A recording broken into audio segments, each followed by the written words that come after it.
Salut à tous, bonjour tout le monde.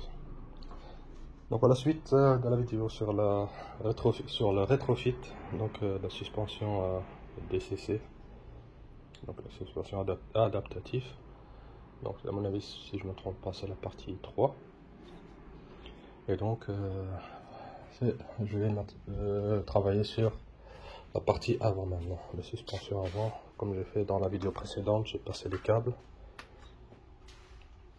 Donc ça, c'est les câbles pour la suspension de droite, et ici cela pour la suspension de gauche.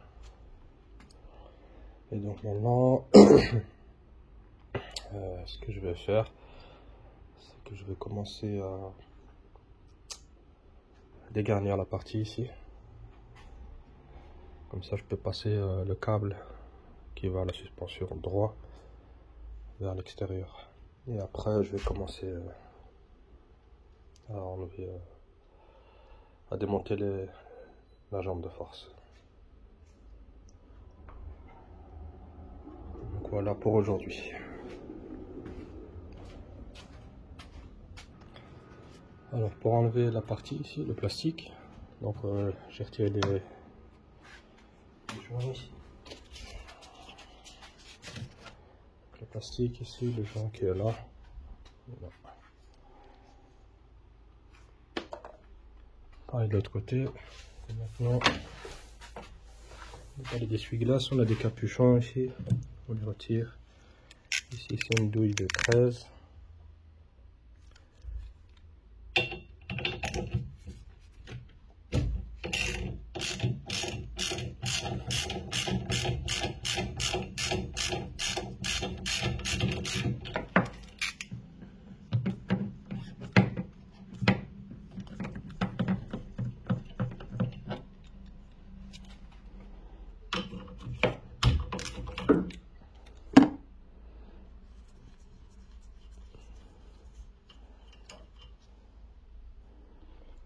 Voilà, on les met de côté.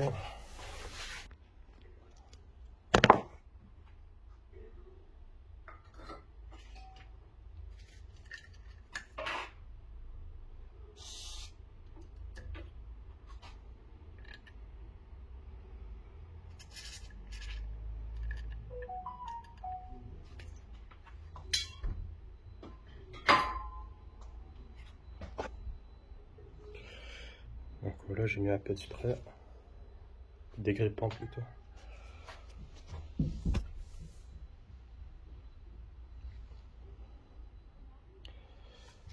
Donc voilà, une fois que vous avez enlevé tout ça, comme je vous ai montré, donc là, les joints, dévisser les écrous de 13, on met un peu de dégrippant pour laisser agir, et on utilise l'extracteur de balai d'essuie-glace pour les retirer.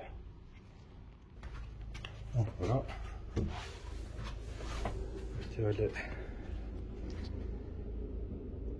les essuie-glaces plutôt que le balai. Donc ça c'est l'outil, l'extracteur. Donc on vient le poser dessus avec l'écrou pour qu'il fasse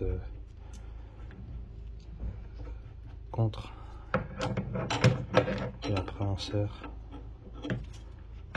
jusqu'à quand ça claque, ça veut dire que c'est retiré, ça c'est débloqué. Voilà.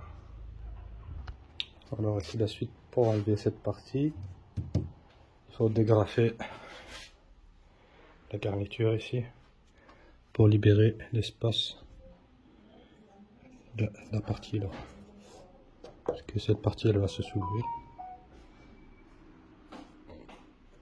celle-ci. Donc la garniture vient faire appui ici pour cacher la lame ici.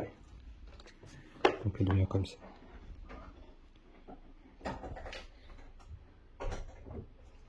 On l'enlève comme ça, on a accès ici à la lame. Pareil de l'autre côté.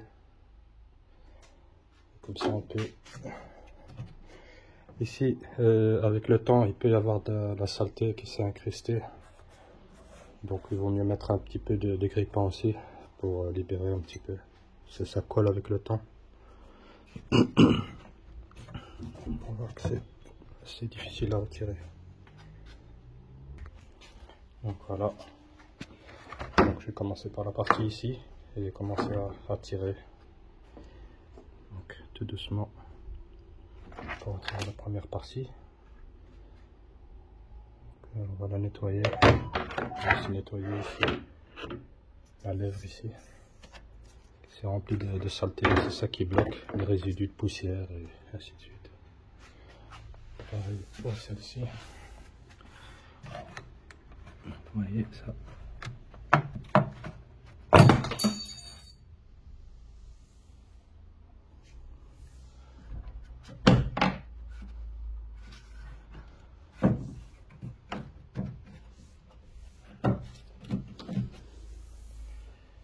Ça bloque.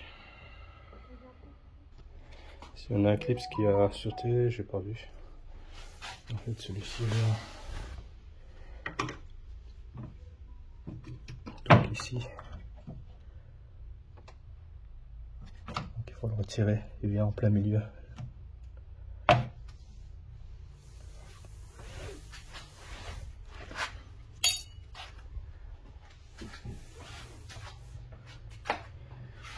Ici, on peut retirer.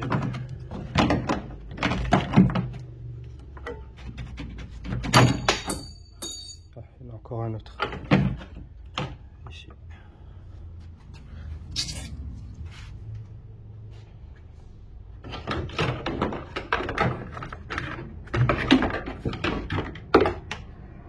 Voilà. En fait, il y a des fixations, donc ça. En dessous, là, là. Et de l'autre côté, je sais pas si là-bas. Voilà, ça a été retiré. Ah non, il est resté. Donc il y a 3 clips. Là, au milieu et à l'extrémité. On a retiré. Voilà, on a accès. Ici en dessous. Pour passer les câbles facilement.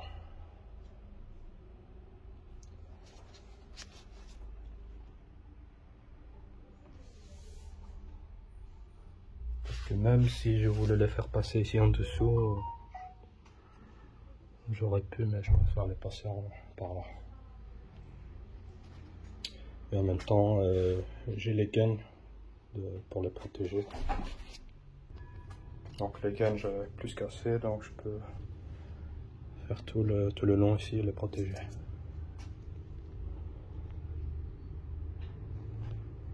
Donc maintenant, je vais nettoyer la partie là au pinceau et dégrippant ici aussi. Donc, regardez comment c'est ça.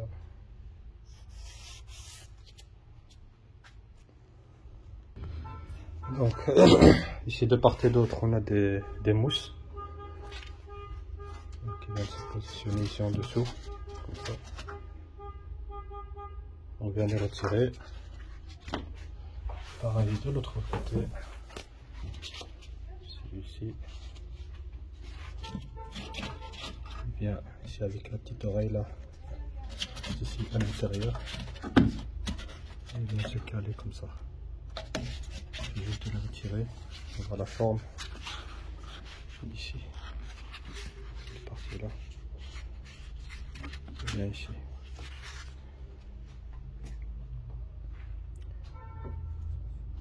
Alors, ici, ça c'est mon câble de Xenon. Je vais en profiter pour mettre une gaine aussi, parce qu'à l'époque, bon, ça fait déjà presque 4 ans, j'avais pas mis de gaine, je l'avais juste mis à l'intérieur comme ça. C'est l'occasion de lui mettre une protection.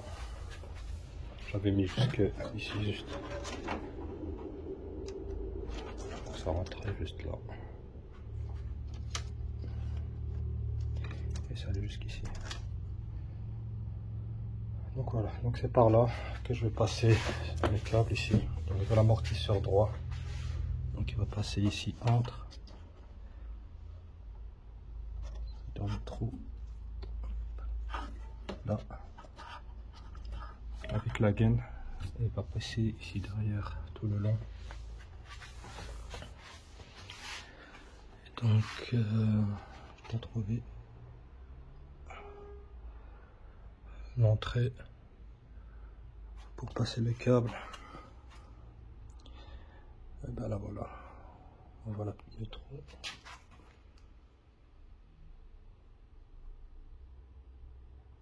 Je crois que c'est celui-là.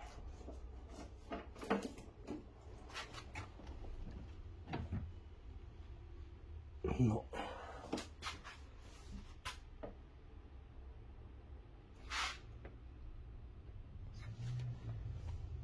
En tout cas, il y a un emplacement quelque part là-bas. Quelque part ici. Donc le câble il va rentrer par là, va ressortir par là et rentrer là-bas.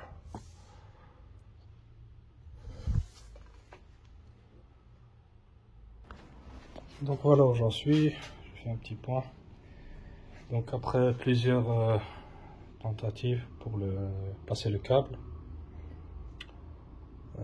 pour finir, je ne l'ai pas passé par là, par le dessus. J'ai juste gainé le câble ici d'Exenon.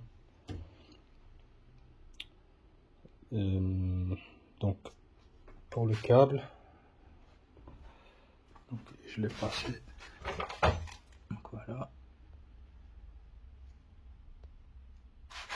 Il est là. Un pour le capteur d'assiette, 3 fils, et un pour la valve, l'électro-valve de suspension. Ici je le laisse comme ça. Après je vais d'abord faire la suspension pour voir la mesure, parce que je vois qu'il est beaucoup trop long. Comme ça je peux réguler un petit peu la dimension, la taille, parce qu'il est un peu trop long. Donc je laisse ça en dernier lieu. Et donc pour le passage du câble, je l'ai placé ici sous la protection thermique ici. En même temps ça va le protéger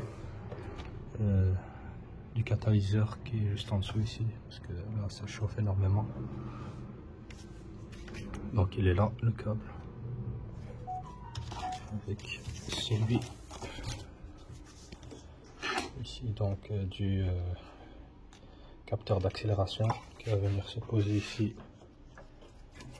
Donc le capteur va venir ici à l'emplacement du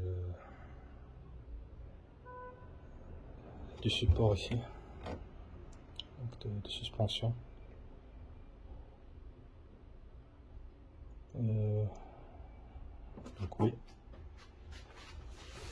Et le câble il passe de là, ici en dessous, vous voyez, il est là. Donc il passe en dessous là. Vous voyez là-bas comme ça. Donc il est juste en dessous, bien protégé, en plus de l'avoir isolé. Donc là c'est la meilleure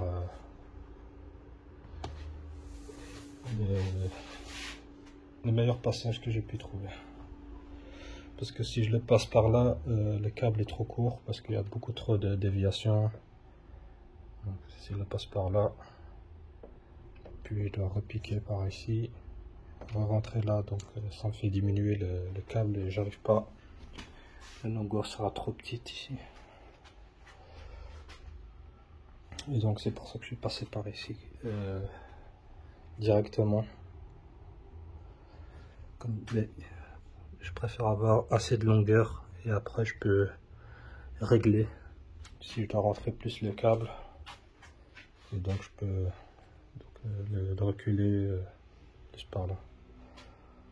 Donc voilà où j'en suis. Donc ça je laisse comme ça avant de finaliser le placement. Donc pour retirer donc la protection thermique ici, on a ici une espèce de rondelle. soit des vis avec l'outil ici. On a une là, une ici, une autre là-bas. Après on a ici les supports ici qu'il faut juste tirer parce qu'il est juste emboîté, c'est du plastique. Et un autre ici.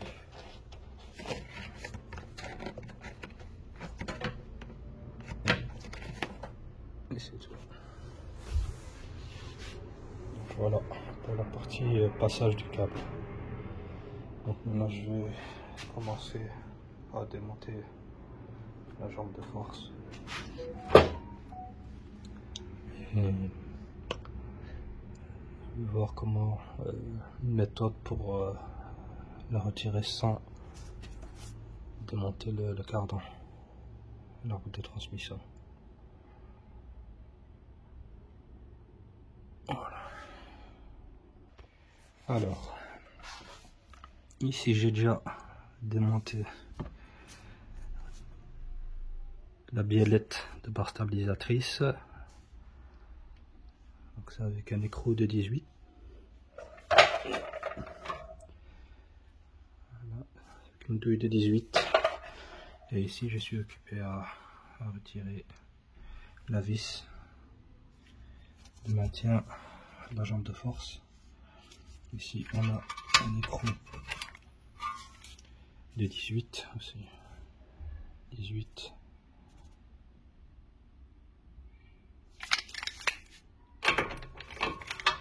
Et de l'autre côté, on a une vis M14.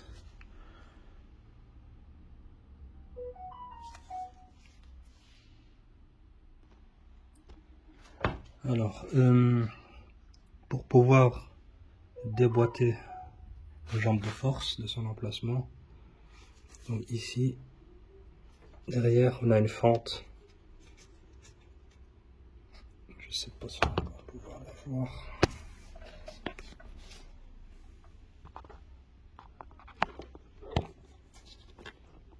Donc ici.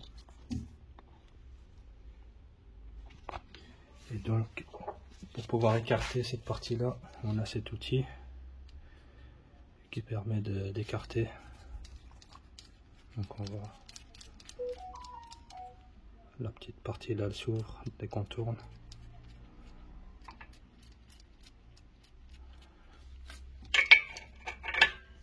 Donc on fait que ça sur l'autre.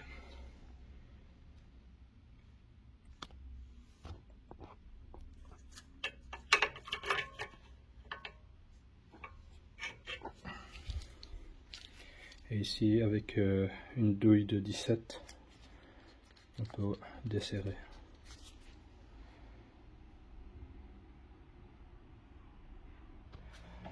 Alors, l'astuce elle est là. Donc une fois qu'on a bien écarté la partie ici, donc on voit bien que ça commence à monter. Donc l'astuce que j'ai trouvé, c'est ce bout de bois. Donc j'ai fait un trou ici, en plein milieu, et je l'ai mis à la place, donc là où se met la biellette de barre stabilisatrice, et je l'ai mis sur le pied du cric.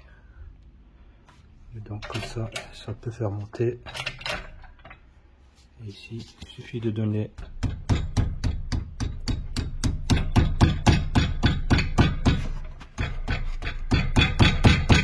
des coups et on voit que ça descend tout seul.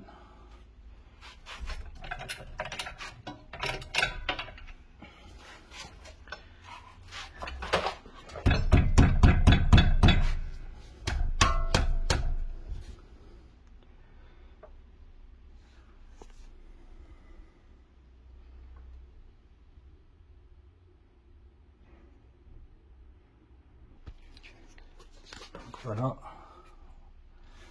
ça a bien monté. La pièce, l'outil pour donc écarter ici la fusée. Et donc quand on monte,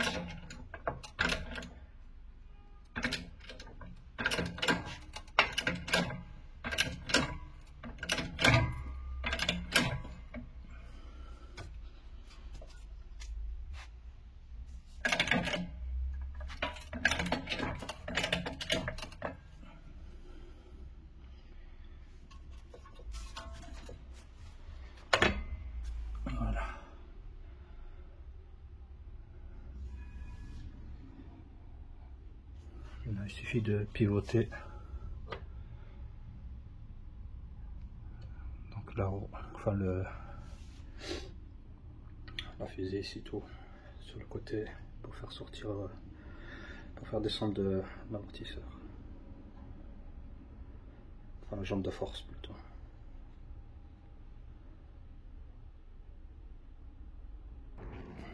Donc voilà.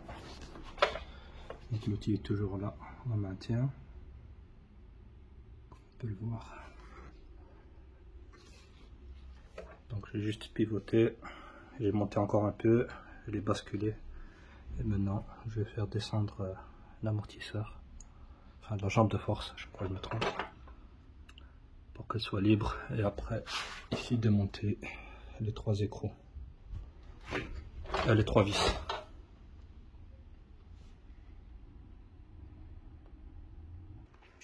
Donc voilà l'outil, je l'ai retiré.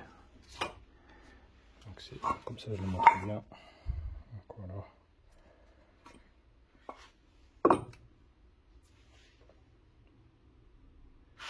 Donc pour les dimensions, on est sur, donc c'est de l'outil que j'ai fait, donc 48 cm.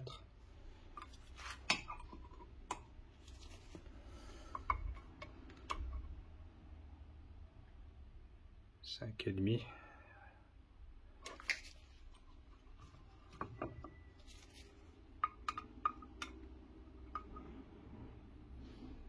Sur 5.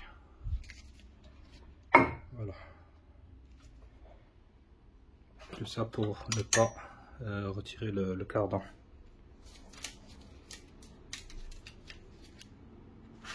Donc voilà.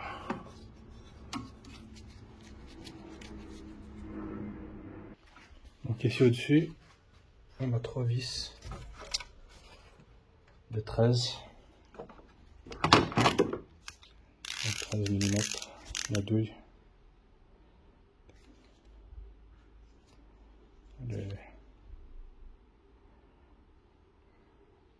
Voilà. Donc il y en a 3 à retirer. Là, là et là. Voilà, une fois qu'il est sorti, il est là. Donc un outil pour comprimer le ressort. J'ai acheté celui-ci sur Amazon.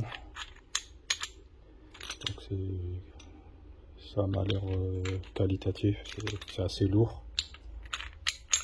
Donc on va essayer. Mais toujours faire attention avec ça, c'est assez dangereux. Donc travailler au sol pour éviter que toute projection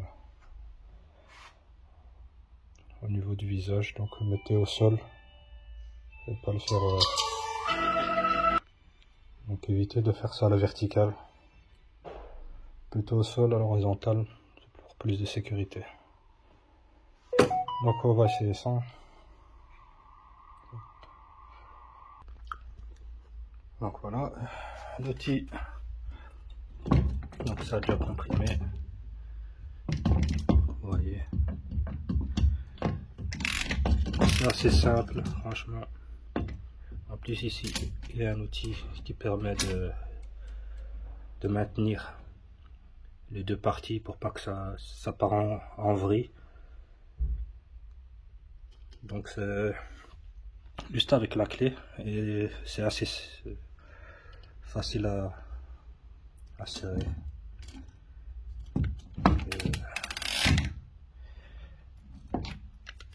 Voilà.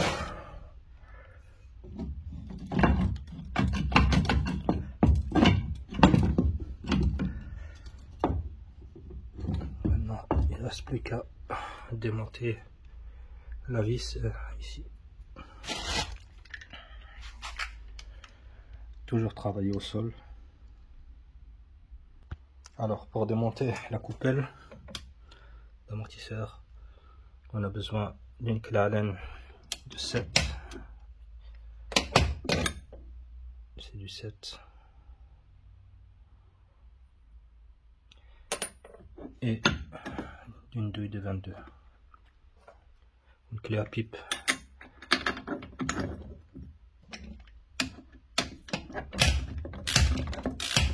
Et on glisse.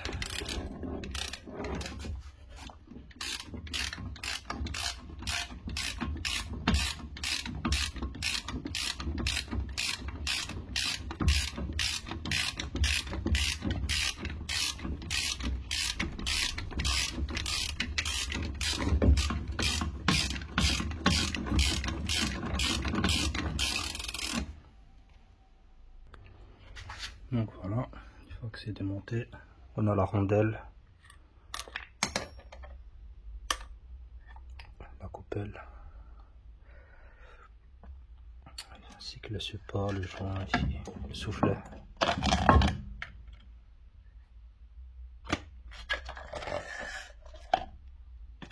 Évidemment tout ça c'est encore en bon état.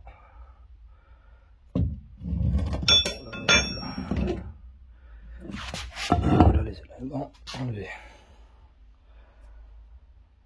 Maintenant on va chercher le reste, tout ce qui est nouveau. Ici soufflet pas, certainement je vais le réutiliser, ainsi que le ici comment on appelle ça, ici l'absorbeur de choc ou le cylindre bloc en mousse.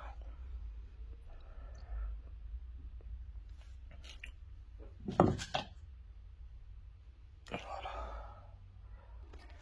Donc voilà, ici la nouvelle coupelle.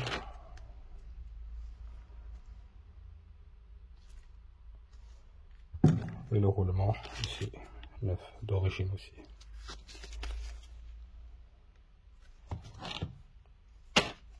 Ici il y a les références.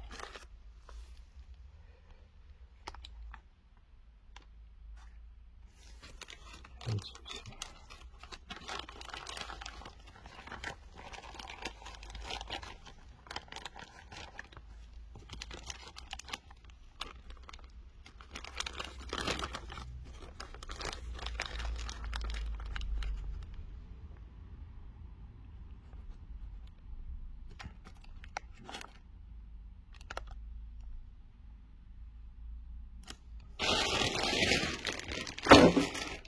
Voilà.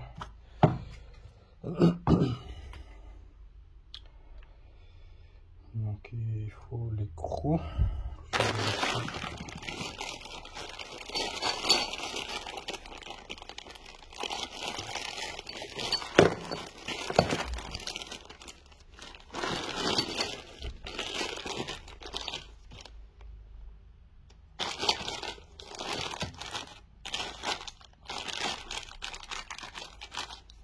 Doit être ceci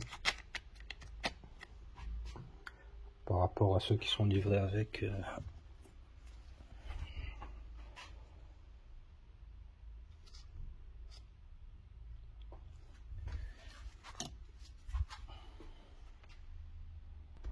donc ici il n'y a pas de roulement, donc c'est directement l'écrou directement dedans. Je me rappelle quand je l'avais remplacé, mais ici j'ai mis quand j'ai acheté les Monroe, et puis donne ce type d'écrou avec la rondelle.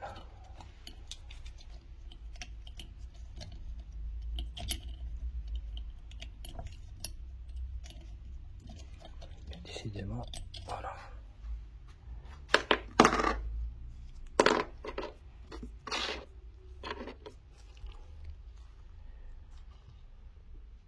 Donc on voit bien que l'écrou d'origine est beaucoup plus large et qu'on passe le serrage il sera beaucoup mieux. Je vais même regarder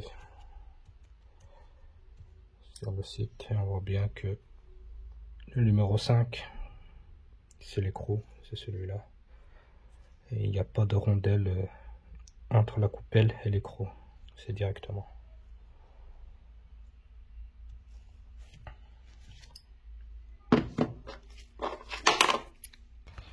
Donc ici pour l'amortisseur, Ici, il n'y a pas de, comme à l'arrière, il n'y a pas de différence. Il n'y a pas de gauche ou de droit. Donc ce sont les mêmes références. Donc j'ai quand même vérifié sur internet et chez le concessionnaire. Ils ont tous la même référence pour les avants. Donc que ce soit le gauche ou le droit, peu importe, on peut les mettre dans les deux sens pour les avants. Pour les arrières, non, il y a un gauche et un droit. Donc voilà. Ici, comme je vous disais, on vous donne ce type d'écrou chez Monroe. Donc on ne peut pas l'utiliser. Donc c'est bien Monroe qui équipe d'origine les suspensions pilotées.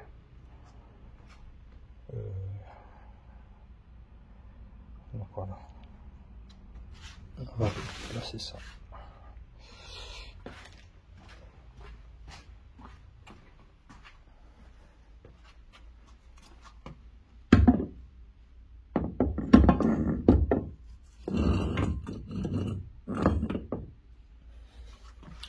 Point de vue aspect,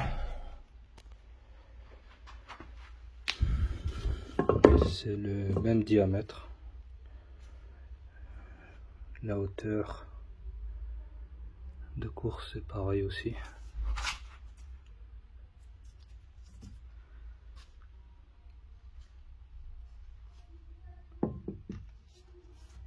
Sauf ici c'est beaucoup plus large que sur ceci. Et donc ici le capteur, enfin la valve électrique. Donc voilà. Donc ici pour monter la tête, la coupelle et le roulement, il y a une position spécifique. On peut voir comment c'est. Donc c'est ici.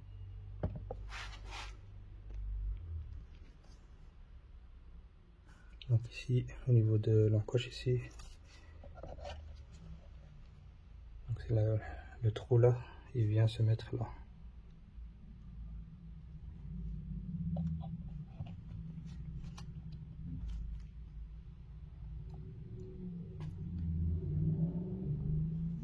Après, on pose le ressort et puis on vient en mettre la coupelle avec le roulement par-dessus. Donc ici, je l'ai mis debout, question pratique, faciliter le montage et la vérification, parce qu'il y a quelques éléments à vérifier. Donc ici, ça doit bien être contre la partie ici, et ici c'est peu importe, tu dois juste être bien placé la partie du dessus sous le roulement. Le plus important c'est cette partie ici inférieure, donc il doit être embuté contre ici. Après on vient mettre les éléments comme il se doit, comme on a démonté quoi, et on vient serrer avec le nouvel écrou ici d'origine, avec le couple de serrage ici en 7 et 7, voilà, 60 Nm. Donc il faut, comme d'habitude, à chaque fois changer l'écrou quand on le démonte, et c'est un écrou auto-serrant.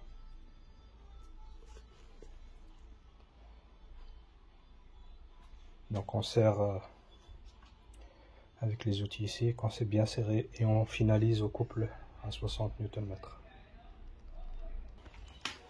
Donc voilà.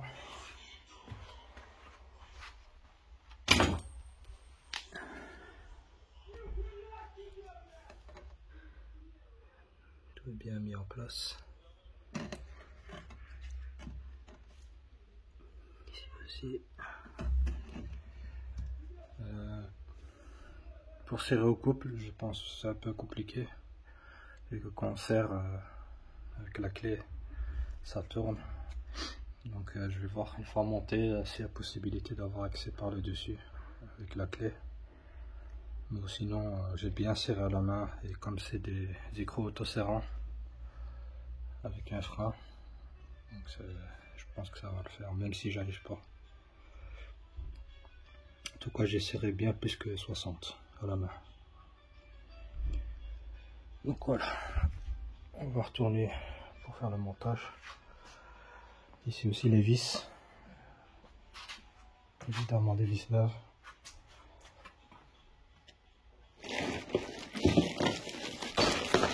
Ici. Toujours.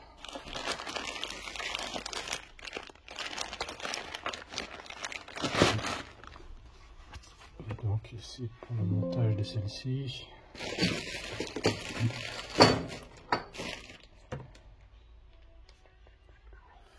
Donc ça c'est le capteur d'accélération, comme je vous ai dit, avec son support. Et ici les vis, les 3, numéro 12.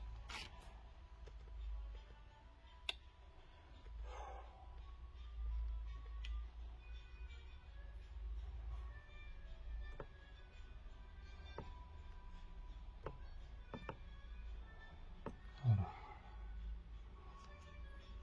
Numéro 12, 15 Nm plus 90 degrés, plus 90 degrés pour les vis, les 3 vis.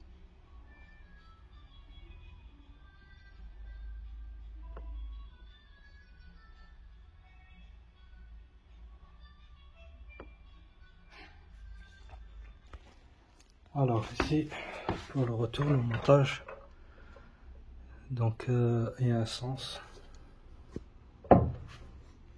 Donc voilà, donc cette partie ici avec les flèches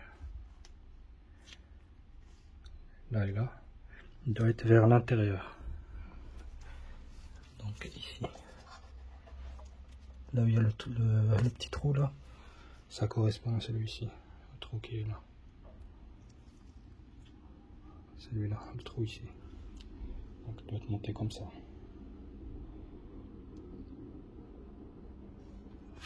Et donc ici j'ai préparé le capteur d'accélération, c'est celui-là. Donc il va aller par-dessus, ici.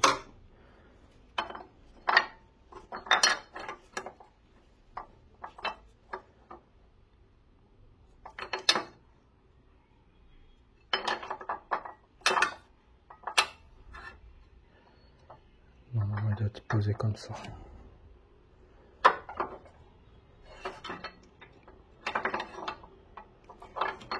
Je vais quand même vérifier s'il y a un sens de montage.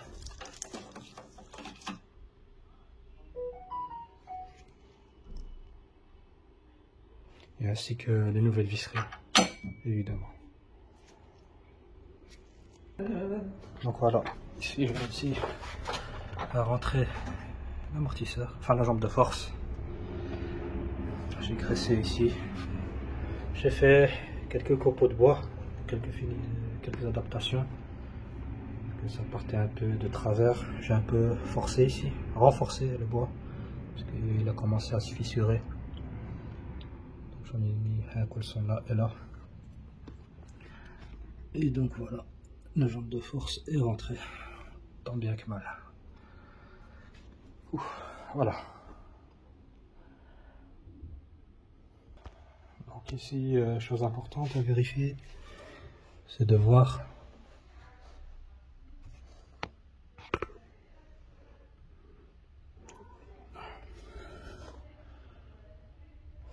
ici que la jambe de force est embutée ici, qu'il soit bien rentré.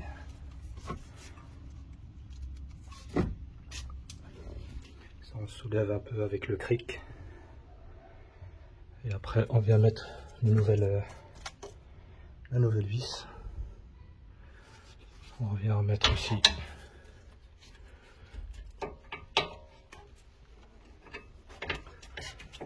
la biellette de barre stabilisatrice. Et après tout ça on vient tout serrer au couple.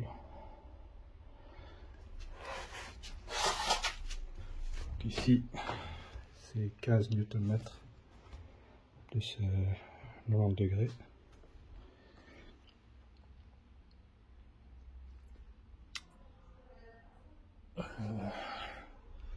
Ici je ne sais pas si on peut accéder avec la douille pour voir si on est à 60 degrés. Le serrage Nm. Et donc la vis pour serrer ici la jambe de force. Je vais aller voir. Donc voilà. Donc la vis, l'écrou de la biellette barre stabilisatrice en 4 c'est 65 Nm. Donc ici l'écrou et la vis de serrage de la jambe de force 5, 6, 5, 6, donc c'est 70 Nm plus 90 degrés, 70 Nm plus 90 degrés. Ici on a une vis.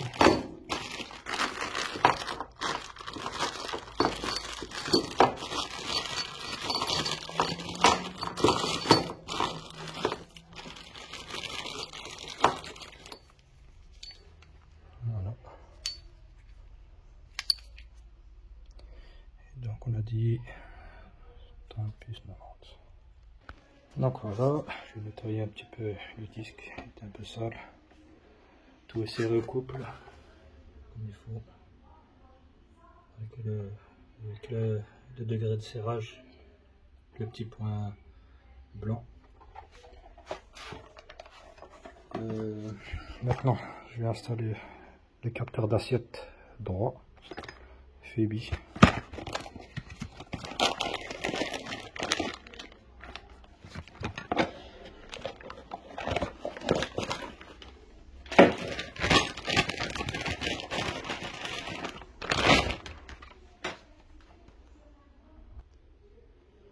Donc voilà.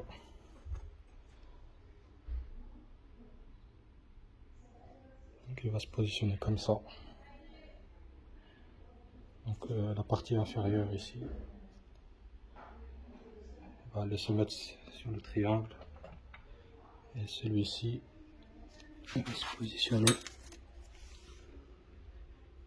là-bas, là où il y a les deux trous.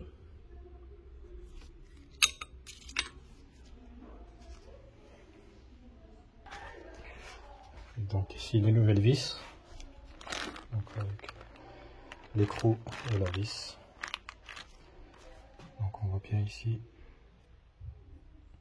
et celui la partie inférieure, il va se mettre sur le triangle avec l'écrou et la vis au niveau ici.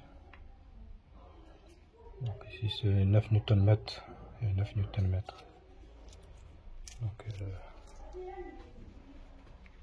on peut serrer juste à la main parce que quand on voit que c'est bien serré. 9 Nm ça va vite au niveau serrage.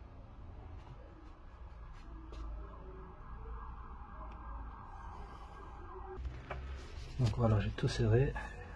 J'ai mis le capteur d'assiette.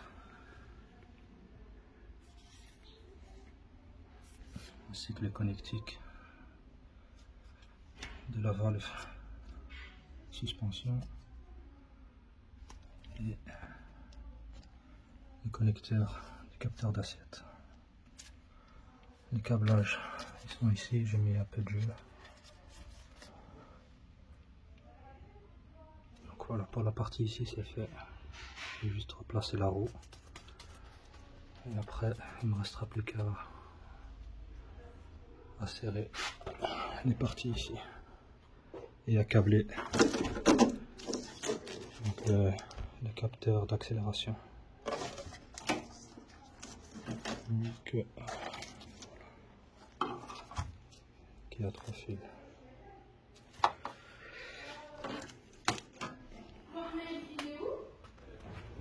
Alors, donc voilà, j'ai connecté donc le capteur d'accélération côté droit, donc tout est connecté, donc il passe par ici.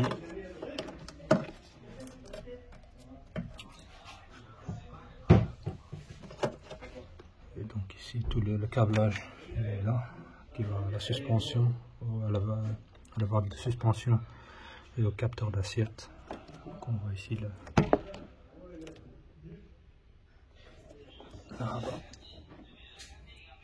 câblage. Ici j'ai remis les fixations. Le câble il est par là aussi. Donc celui qui vient du côté droit.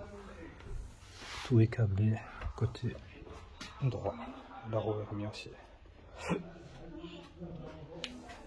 Donc voilà, il ne reste plus que le côté gauche. C'est le même principe que le côté droit. Le même travail. Donc je vous épargne la vidéo. Donc la prochaine vidéo que je vais faire, ce sera donc le codage et le calibrage. Donc la suspension adaptative, parce qu'il y a un calibrage à faire. Donc voilà. Donc ce sera tout pour aujourd'hui. Merci encore de me suivre et à la prochaine pour la suite. Donc du rétrofit de la suspension DCC. Et normalement ce sera la prochaine, ce sera la dernière vidéo comme je vous l'ai dit pour le calibrage et le codage donc de la suspension. Et ici il ne me restera plus que le côté gauche à installer et à câbler la suspension et à remettre bon, les garnitures. Donc ça, il y aura d'extraordinaire, il faut juste remettre en place et les balais d'essuie-glace, enfin le mécanisme, les bras d'essuie-glace. Et voilà. Allez, à la prochaine. Merci encore.